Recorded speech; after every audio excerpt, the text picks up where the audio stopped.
what are you doing? I'm trying to get stronger abs. Okay, but are you actually feeling your abs in any of those moves? Not really. Kind of just feeling my hips and my back's hurting. If you don't feel your abs working, guess what? They aren't benefiting from the moves. So, should I not be doing some of these moves? No, that's not it. You were doing some good moves. Let me explain 5 common ab training mistakes I see and how you can fix them. Feel like your ab workouts aren't paying off? This video is your missing link. Because harder moves don't mean better results. We can be doing all the right exercises and still not see the payoff. Why? Because we're compensating, letting our hips or lower back take over instead of our abs doing the work. And when that happens, we start to blame the moves, even the ones we should be doing. We write them off because they cause pain, but it's not the move, it's how you're doing it. So let's fix that. Let's stop the aches and pains. Let's make sure every rep actually builds the strong abs you're looking for. Here are 5 common ab training mistakes and how to fix them. Mistake number 1, doing moves you haven't earned. Moves need to fit our current fitness level, needs, and goals. When we do exercises we haven't earned, we end up using the incorrect muscles to power the movements. This is why we can end up feeling our lower back or our hip flexors over our abs working during certain core movements. Too often, we then try to put a band-aid on the issue to power through. Doing a harder move is better, right? Wrong. Regress to progress. Modifying a move doesn't mean making it easier on yourself. It means allowing yourself to optimize the exercise. A prime example of this is putting your hands behind your lower back during leg lower exercises. Placing your hands under your lower back might feel better in the moment, but it's not teaching you to properly control the exercise and brace your abs. Instead of putting your hands behind your lower back to cheat and do a move you haven't earned, learn to properly brace by regressing to the pelvic tilt hold. Then build back up. Learn to truly engage your abs through that tuck of your pelvis towards your ribs. This will protect your lower back and allow you to use your abs to stabilize, even engaging your glutes as well. When you can control this hold, you can then begin to add back in movement using a pelvic tilt with march. Then a double knee tuck before building to a single leg lower, and finally the full double leg lower movement. By building up the right way, you'll actually work your abs and be amazed at how much stronger they get. Don't let ego in doing a harder move hold you back. Mistake number 2, demonizing spinal flexion moves like crunches and sit-ups. Crunches and sit-ups often get written off and even demonized. But these bodyweight basics work our abs through spinal flexion,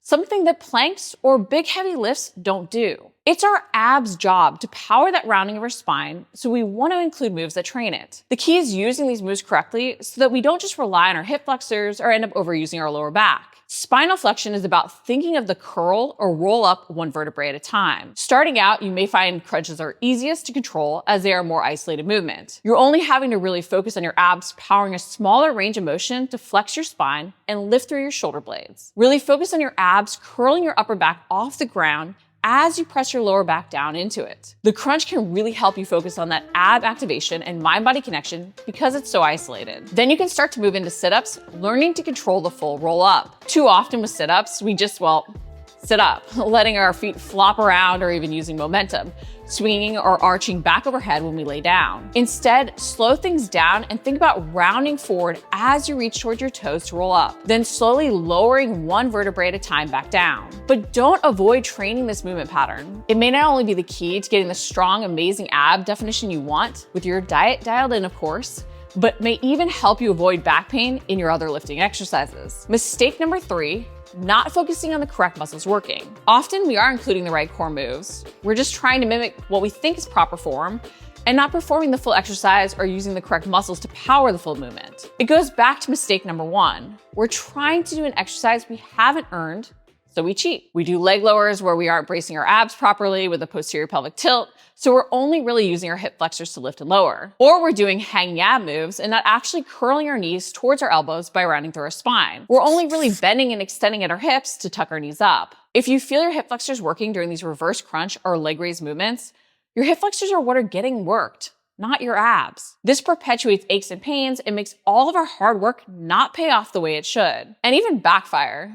Because not only can this lead to hip flexor issues, but tight, overworked hip flexors can perpetuate our lower back pain. Focus on that true spinal flexion. The posterior pelvic tilt is spinal flexion with that tuck of your pelvis towards your ribs. That curling of your knees towards your elbows as you hang is spinal flexion. Focus on that movement and regress to progress if you need so you can. Try an incline ab variation or even lying reverse crunch with overhead hold, but train the proper movement and recruitment pattern. Don't just focus on doing the move, focus on what you feel working. Mistake number 4, training to fatigue over using frequency to your advantage. Have you ever thought, I just need to get through these moves, then rush through the exercises while tired, knowing you are a bit sloppy? Quality matters.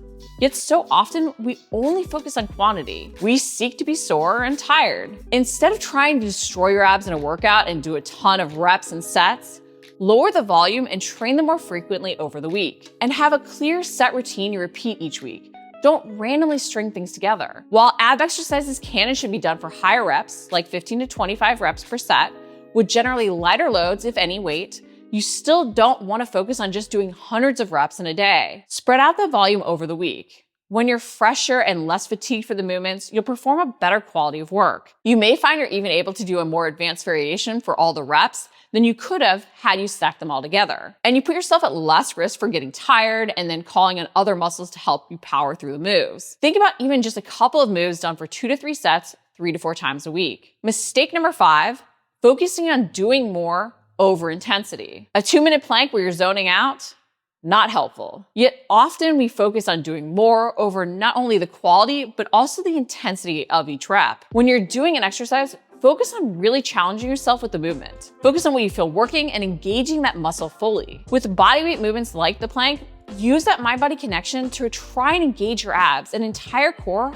harder to create that shakeage. Yes, shakeage. Focus on your back supporting your shoulders, bracing that core as if being punched in the gut with that slight posterior pelvic tilt. Flex your quads and drive back hard through your heels. Don't let yourself relax during the movement.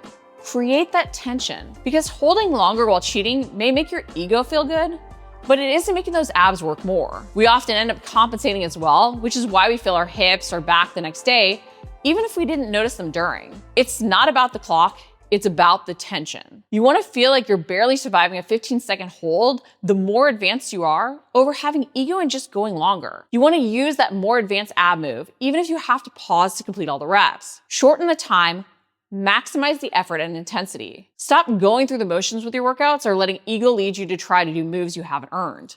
Regress to progress, focus on that quality of work, and be intentional with every move you do. This will lead to you building the strong abs you want.